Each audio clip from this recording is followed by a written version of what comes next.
Hi அஸ்ஸலாமு அலைக்கும் friends. தக்காளி காய்கறி இல்லாத ஒரு கிரேவி ரெசிபி தான் பார்க்க போகிறோம். 7 நாள் ஆனாலும் கெட்டு போகாது இந்த கிரேவி. ட்ராவல் பண்ணக்குள்ளே எடுத்துகிட்டு போகிறதுக்கு இந்த ரெசிபி நல்லாயிருக்கும். 10லேருந்து 20 நிமிஷத்துக்குள்ளே செஞ்சிடலாம். 2 டேபிள் ஸ்பூன் எண்ணெய் சேர்த்துக்குங்க. ஒரு ஸ்பூன் கடலைப்பருப்பு போட்டுக்குங்க. 1/4 டீஸ்பூன் வெந்தயம் போட்டுக்குங்க. 1 ஸ்பூன் சீரகம் போட்டுக்குங்க. 1 ஸ்பூன் மிளகு போட்டுக்குங்க. நல்லா வறுத்து விட்டுக்குங்க, சீரகம் கருகி போயிடாத.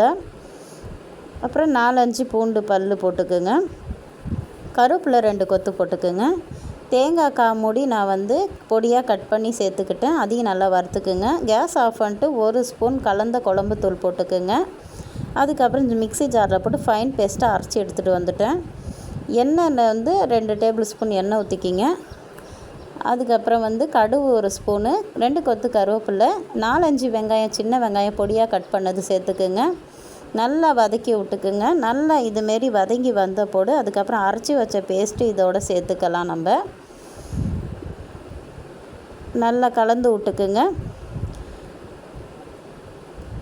ஒரு நெல்லிக்காய் சைஸ் அளவுக்கு புளி நான் எடுத்து ஒரு கிண்ணத்தில் கரைச்சி வச்சுருக்கேன். அதை நம்ம இதில் சேர்த்துக்கலாம்.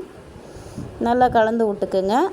தேவையான அளவு தண்ணி ஊற்றி உப்பு போட்டு டேஸ்ட்டு பார்த்துட்டு மூடி போட்டு ஒரு 10லேருந்து 15 நிமிஷம் அப்படியே மூடி போட்டு வைங்க. இப்போ பாருங்கள் எவ்வளோ அழகாக எண்ணெய் திரிஞ்சு நல்லா திக்காக இருக்குது பார்த்தீங்களா? நல்லா சூப்பராக நம்மளுக்கு கிரேவி ரெடி ஆகிடுச்சு.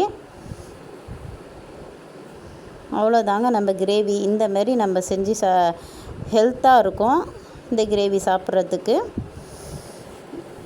சூடான சாதம் போட்டு இந்தமாரி கிரேவியை போட்டு இதுக்கு எதுவும் தொட்டுக்க தேவையில்லைங்க. அப்பளம் மட்டும் இருந்தால் போதுங்க. சூப்பராக இருக்கும் சாப்பிட்றதுக்கு. இந்தமாரி நீங்களும் ட்ரை பண்ணி பாருங்கள். செஞ்சு சாப்பிட்டு பார்த்து எப்படி இருக்குன்ட்டு கமெண்டில் சொல்லுங்கள். ஓகே, பாய். அஸ்ஸலாமு அலைக்கும்.